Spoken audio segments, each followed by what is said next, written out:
Hey guys! Welcome back to my YouTube channel. My name is Abby, and today I will be talking about Autism Level 3. So please take out those phones, go to your camera, and please scan the QR code. I can't be there to physically hand you out my handout, but I do have a notes for you guys where you can go ahead and maybe make a copy of it, highlight what key information you need. This is just for you to help you for our exam in the future. And it has a bunch more details into it that I won't get into in the slideshow. I can't be there, but let me tell you this. In your head, let's think, what is autism? What are the characteristics I've seen in TV, podcasts, maybe some influencers, and let's just think about all of that. You done thinking? All right, next slide. Okay, so what is ASD level 3? Well, I am here to let you know that it deals with severe challenges within social communication as well as extremely inflexible behavior. And this can look like just repetitive behaviors, distress, extreme sensitivity, meltdowns, aggression, and non speaking. So, what does this disability mean to the students, you may be asking? Well, accommodations will be made for these students with regular routines. This also means that classrooms are going to be very different than others, and that we have to explain to the other students that sometimes we may be seeing the student half of the time due to the disability, and just explain to them. This helps to build a community. What challenges mean to the student with disability? Let's think about that. Ooh, you may be scared. A lot of writing. But don't worry, in the notes I have more. So, 5 base challenges are, for one, wandering, communication, sensory dysfunction, cognitive, and physical symptoms like epilepsy and sleepiness. And let's recall that every student with a disability is different and may have different challenges. They do not have the same blueprint, so let's not think that way. What these characteristics means to us as educators. Well, it's important to pay attention to behavioral and physical actions the student has with other students, or just in general. Okay, now here's one we're going to look into detail with. Approaching a meltdown and how we as educators can, see that, what it looks like. Let's go ahead and watch this YouTube video.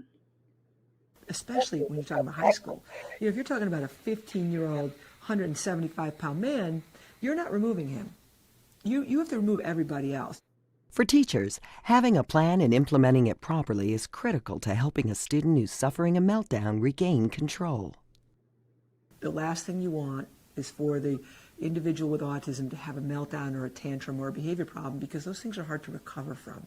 His classmates start to think he's got a problem that is bigger than it really is. And so there are things that the gen ed teacher should know to do that will help keep the participant with autism sort of on a level ground. Take it from a parent of a student with autism. Teachers can make all the difference when it comes to helping prevent meltdowns from occurring in the first place. The teachers that work well with Paul know him. They watch his face. They watch his body language. They don't just wait for words to come out of his mouth, because by then it's done. You're already in a frustrating episode. All right, let's emphasize. Don't wait until the verbal indication of a meltdown happens, guys. Pay attention. Focus. Let's go ahead and go to the next slide.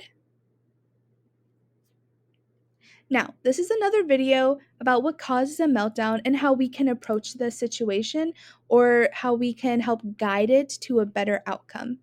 So we're going to go ahead and watch about 4 to 5 minutes of this, so bear with me. Let's see if this YouTube video works.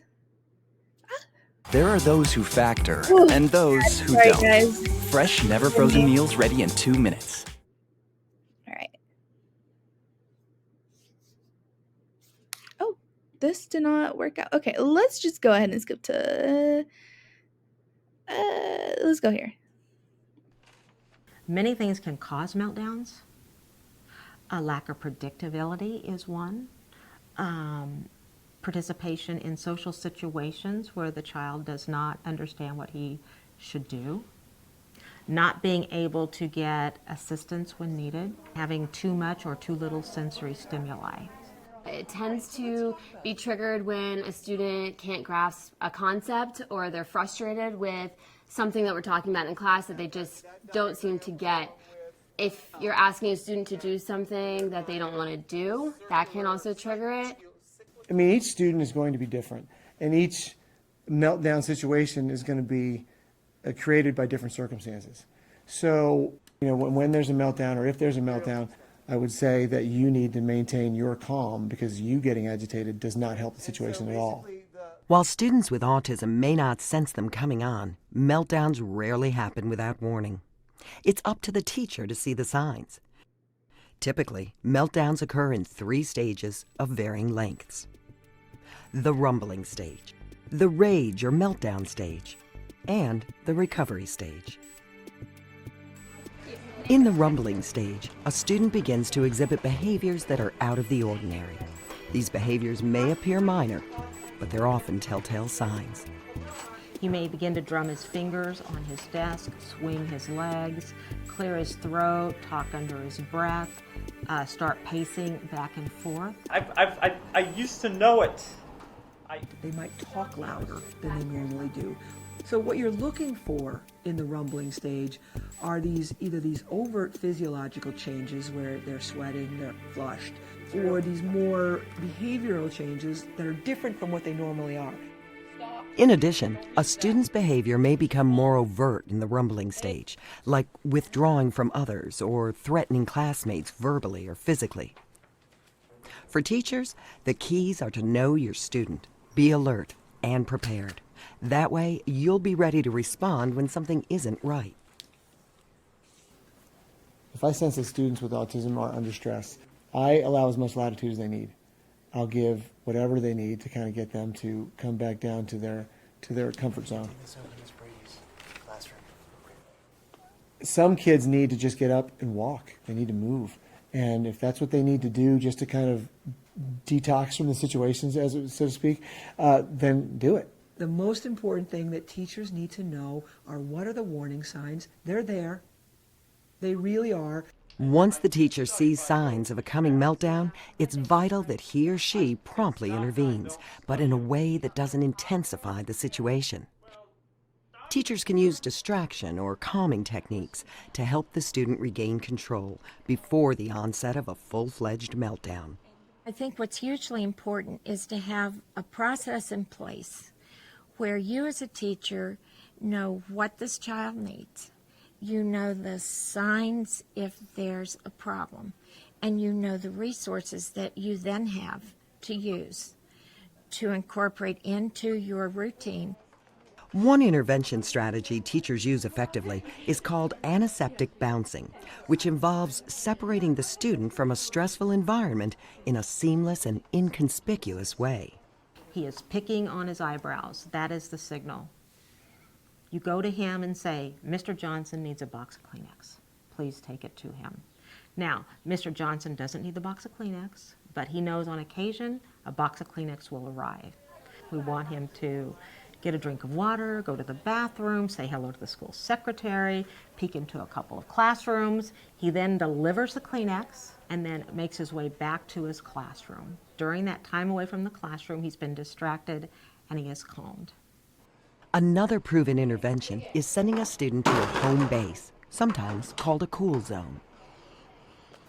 A home base is simply a place where the student can go to decompress. It is not escape from work. It can be a speech-language pathologist room. It can be a resource room.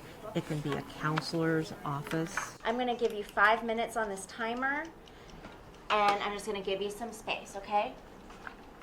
Usually we have some type of calm down plan already set in place. somewhere for them to go where they don't need to focus on whatever work that we're doing at that moment, to just regain their composure and calm down.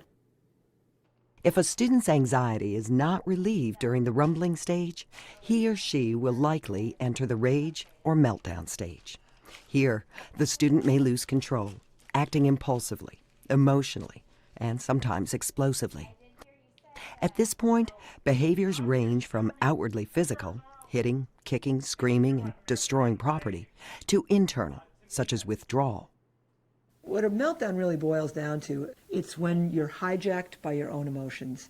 You're basically you have no control. You have completely snapped. And depending on the individual, it can range from I'm just going to scream and cry and run out of the room to I'm going to throw tables. So, first rule, stick with your group. Lisa's son, Paul, has meltdowns that vary in appearance. Meltdowns look like very different things depending on where you are for Paul, or depending on where Paul is at school. Even though he's a really happy, nice guy, the meltdowns will not look the same.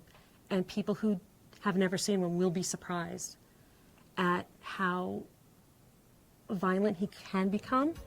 When a meltdown occurs, teachers need to know what to do, what supports are in place, and be ready to act. Together, if we come up with a system, there needs to.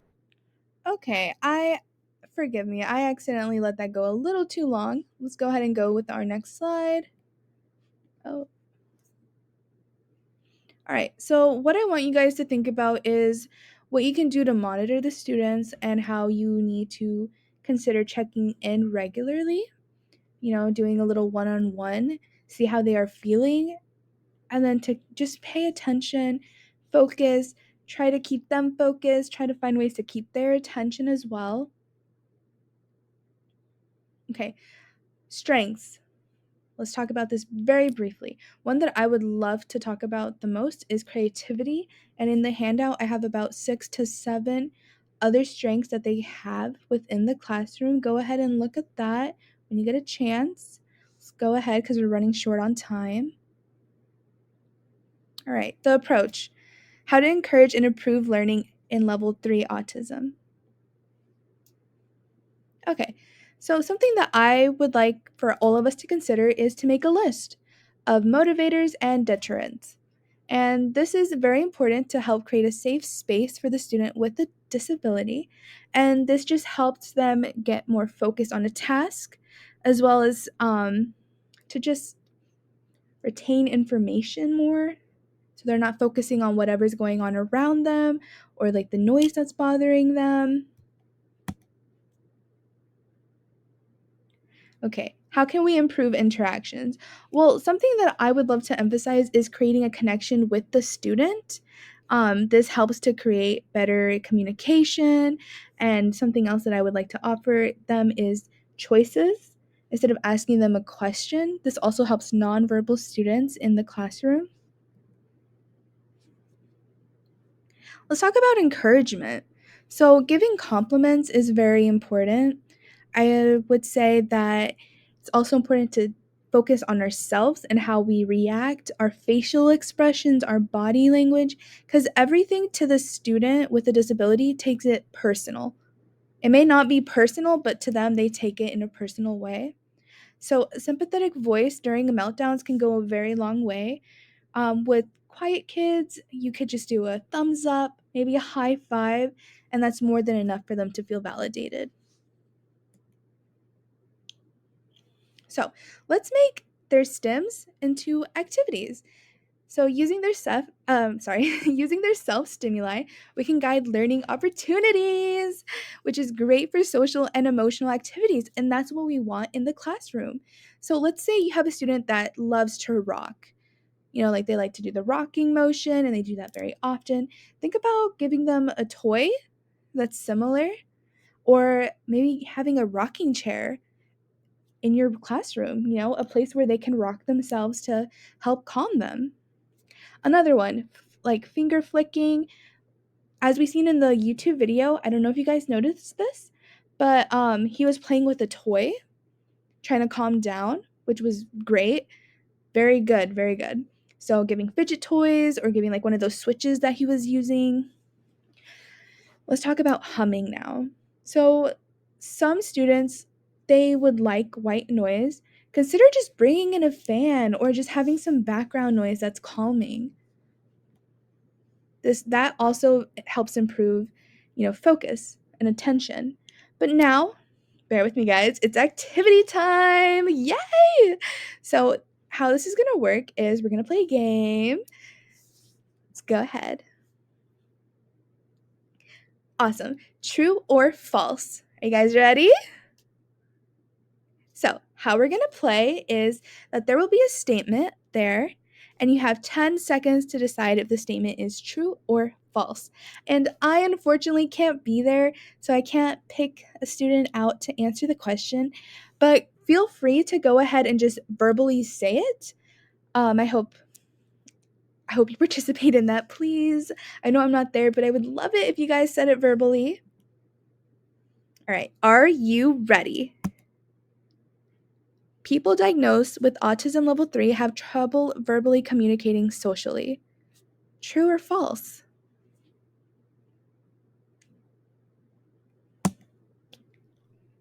True.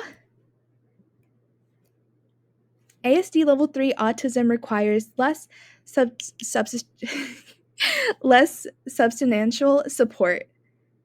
True or false? Oh man, sorry for the stutter.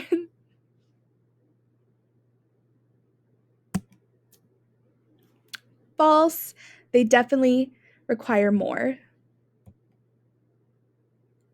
Meltdowns don't occur in autism level 3. True or false?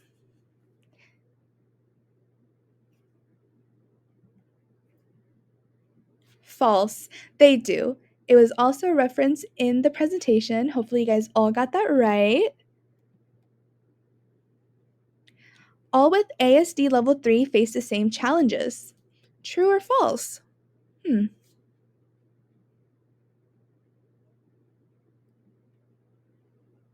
False. No, they don't.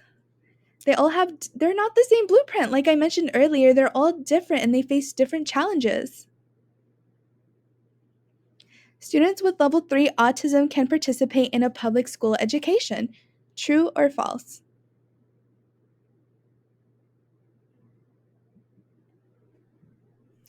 True. All right, guys, thank you for participating and playing with me today. So these are my resources that I have used in the presentation. So there is a YouTube video that I did not show in there. It is a link. There is a link to that. Let's see. All right, thank you for listening. If you guys have any questions, you can go ahead and comment them. Yeah, thank you.